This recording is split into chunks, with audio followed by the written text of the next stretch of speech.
Good morning everyone, कैसे हैं आप सभी।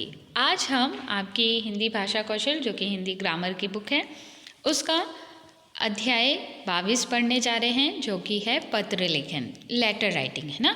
इसके पहले भी हमने देखा है कि हम किस तरीके से लेटर लिखते हैं।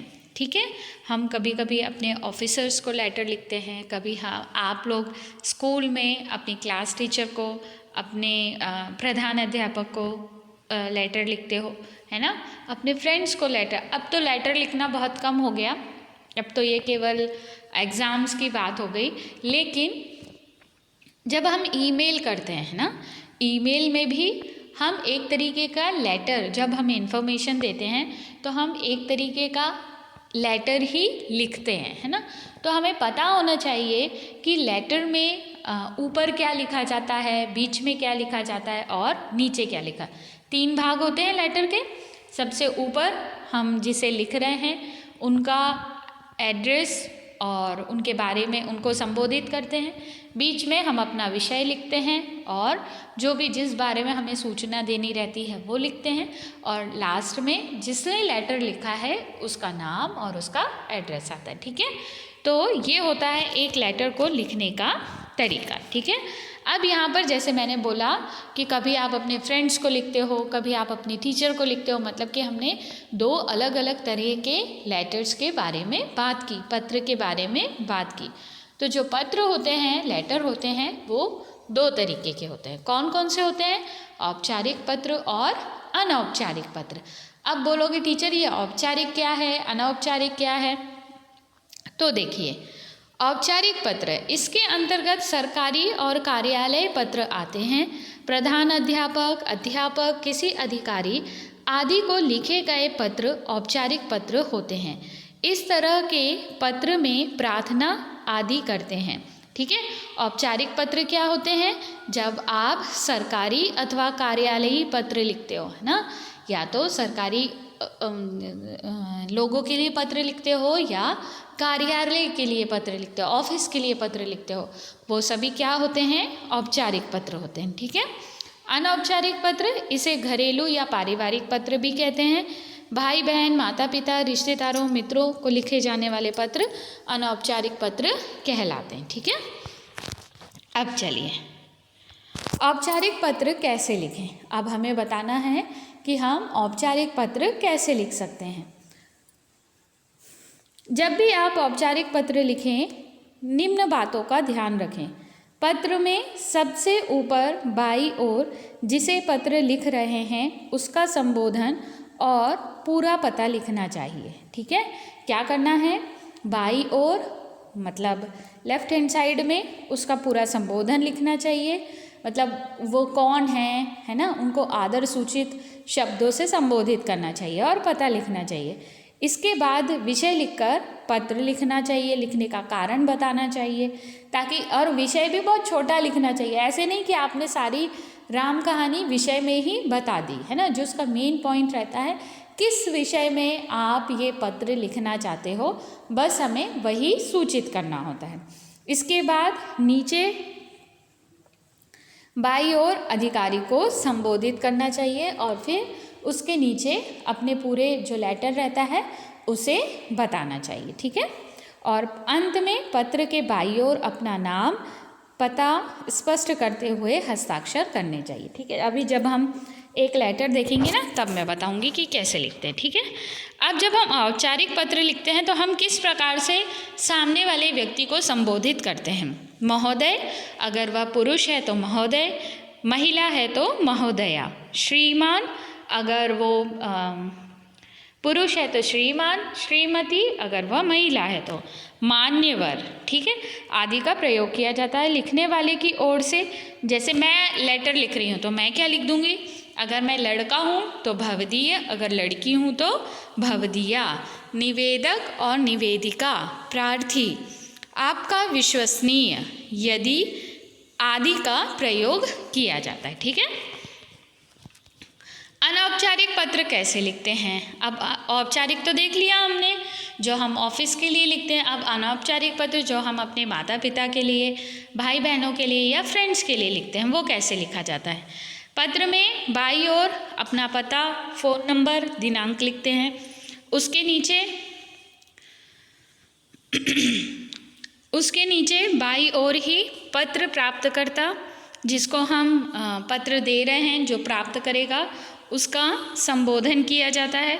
फिर संबोधन के अनुसार अभिवादन किया जाता है और फिर अपने कुशल मंगल पूछते हुए पत्र को आगे लिखते हैं।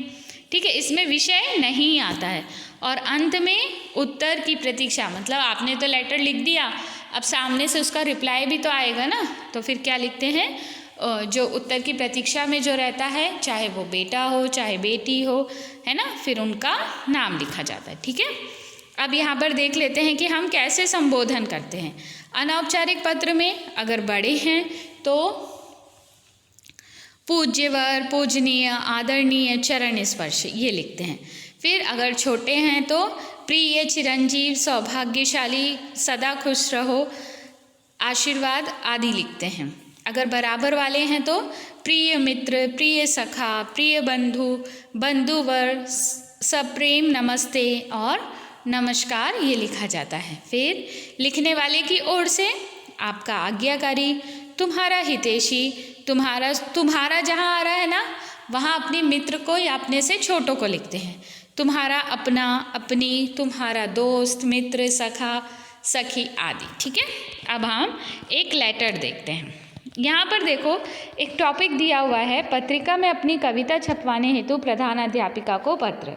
ठीक है, विद्यालय स्कूल की एक पत्रिका बन रही है, उसमें उसके लिए आपने एक बहुत सुंदर सी कविता लिखी है ना, बहुत अच्छी कविता लिखी है, और आप चाहते हो कि आपकी जो कविता है वो उस पत्रिका में आ जाए, तो आप इसके लिए अपने जो प्रिंसिपल हैं उनको एक लेटर लिखोगे कि आपने जो कविता लिखी है वो आपकी जो पत्रिका आने वाली है उसमें आप पब्लिश करें। ठीक है, तो देखो लेफ्ट हैंड साइड में सबसे पहले हमने क्या लिखा, सेवा में, है ना।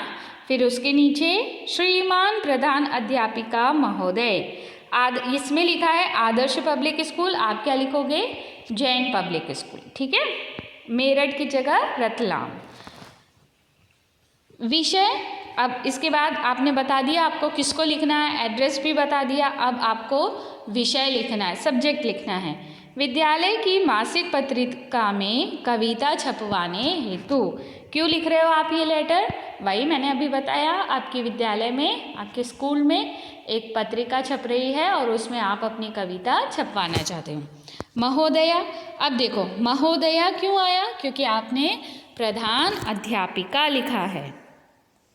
एक सेकंड को,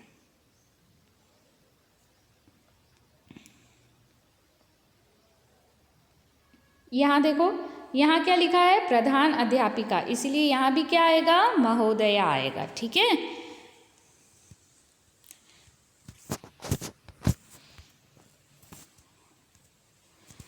इसके आगे देखते हैं, विषय भी लिख दिया, फिर हम लिखेंगे महोदया, सविनय निवेदन है कि जुलाई मास की पत्रिका के अंत में मैं अपनी एक कविता प्रकाशित कराना चाहती हूँ। अब जुलाई, इसमें जुलाई लिखा हुआ है, आप क्या लिखोगे, जनवरी। जनवरी मास की पत्रिका में के अंक में मैं अपनी एक कविता प्रकाशित करवाना चाहती हूँ। मेरी यह कविता वन संरक्षण के बारे में है। मेरे दोस्तों व अध्यापिका ने इस कविता को बहुत सराहना की है। उन्होंने ही मुझे यह कविता पत्रिका में भेजने का सुझाव दिया है। इस कविता के एक प्रति मैं आपको भेज रही हूँ। यह मेरा पहला प्रयास है। आशा है आपको भी मेरी यह कविता अच्छी लगेगी और इसे आप जनवरी मास की अंक में स्थान मिलेगा। इसके लिए मैं आपकी सदा आभारी रहूँगी। धन्यवाद। फिर जो दिनांक होगी वो आपकी आज्ञाकारी छात्र, आपका नाम और क्लास। ठीक है, देखो इसमें जब अब आप सब्जेक्ट लिख रहे हो, सब्जेक्ट लिख दिया आपने, अब जो आपका मेन मैटर आएगा वो क्या आएगा कि अब सविनय निवेदन है, अभी यहाँ जुलाई लिखा तो हमें क्या लिखना है, जनवरी, या जिस महीने में आप ये लिख रहे हो। ठीक है, मास की पत्रिका के अंक में मैं अपनी एक कविता छपवाना प्रकाशित करना चाहती हूँ। और मेरे जो दोस्त हैं, मेरी जो अध्यापक हैं, उन्होंने इसे बहुत सराहा है और उन्होंने ही मुझे ये सुझाव दिया कि मैं अपनी इस पत्रिका को इस कविता को पत्रिका में छपवाऊँ। तो फिर वो बोलेंगे आगे कि मैं आपको एक प्रति भेज रही हूँ, मतलब एक कॉपी भेज रही हूँ, और आप अगर आपको अच्छी लगे तो इसे मासिक पत्रिका में स्थान ज़रूर देना। फिर इसके बाद धन्यवाद, फिर दिनांक जिस दिन आपने ये लेटर लिखा है, और उसके बाद आपकी आज्ञाकारी छात्रा का नाम या छात्र का नाम, और फिर आपकी क्लास। ठीक है, ये एक लेटर हुआ, वो था औपचारिक, ये है अनौपचारिक। ठीक है, क्योंकि ये माँ को पत्र लिखा जा रहा है, नाटक के बारे में बताते हुए माँ को पत्र। ठीक है, अब यहाँ पे आपको एड्रेस लिखना है, फिर उसके नीचे डेट, सब चीज़ लेफ्ट हैंड साइड में ही चलेगा, है ना, डेट, और फिर मम्मी को लिख रहे हैं, इसीलिए आदरणीय माँ प्रणाम, मैं यहाँ सकुशल हूँ, आप कैसी हैं, आपकी बहुत याद आती है। आपको पता है आजकल छुट्टियाँ चल रही हैं, मैंने एक नाट्यशाला में भाग लिया है।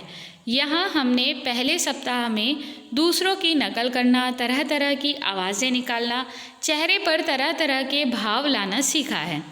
फिर हमने नाटक के संवाद स्वयं लिखे, गाने बनाए और पोशाकें भी खुद ही तय की। हमारे नाटक का विषय वन था। इसमें जंगल के जानवरों के माध्यम से संवाद कहा गया। नाटक का मूल उद्देश्य था वन एवं वन में रहने वाले जीवों के संरक्षण के लिए लोगों को उत्साहित करना। हमने इस नाटक में वनराज का अभिनय किया। दर्शकों को यह नाटक बहुत अच्छा लगा, बहुत मज़ा आया। काश आप भी वहाँ होती तो फिर तो मज़ा दुगना हो जाता। दादी जी का स्वास्थ्य कैसा है, उन्हें मेरा प्रणाम कहिएगा। आपका पुत्र विमलेश वर्मा।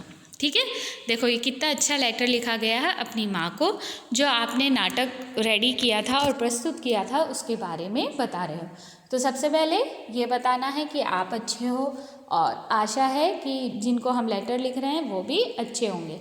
फिर उसके बाद बता दिया इसने कि छुट्टी का समय चल रहा है, इसलिए इसने नाट्यशाला मतलब जो एकेडमी होती है, जहाँ एक्टिंग एकेडमी है ना, जहाँ पर ये सारी चीज़ें सिखाई जाती है, एक्टिंग सिखाई जाती है, वहाँ पर उसने एडमिशन ले लिया है। और वहाँ पे वो पहले हफ्ते में डायलॉग बोलना संवाद मतलब डायलॉग बोलना सीख रहा था, दूसरों की नकल करना सीख रहा था, चेहरे में किस तरीके के हाव भाव होने चाहिए ये सीख रहा था। इसके बाद फिर उन लोगों ने खुद से नाटक बनाया, उनकी जो ड्रेस थी वो भी उन लोगों ने खुद डिसाइड करी, और फिर जाकर उन्होंने अपना जो नाटक था वो मंच में प्रस्तुत किया। लोगों को वो बहुत अच्छा लगा, और फिर वो कहता है कि अगर आप होते तो आनंद दुगना हो जाता, है ना। फिर उसके बाद क्या होता है, फिर वो उसके दादी की स्वास्थ्य के बारे में पूछता है, और फिर वो अपना लेटर एंड करता है। ठीक है, तो इस तरीके से ये लेटर लिखा गया है नाटक के बारे में बताते हुए माँ को पत्र। और हमने यहाँ पर एक पत्र और देखा, पत्रिका में अपनी कविता छपवाने हेतु प्रधान अध्यापिका को पत्र। तो इस तरीके से हमने 2 पत्र देख लिए हैं, एक औपचारिक और एक अनौपचारिक। इसे आप अपनी कॉपी में लिख लेना और उसके बाद इसे लर्न भी कर लेना। तो मिलते हैं अब आपसे नए लेक्चर में, तब तक आप सभी सुरक्षित रहिए।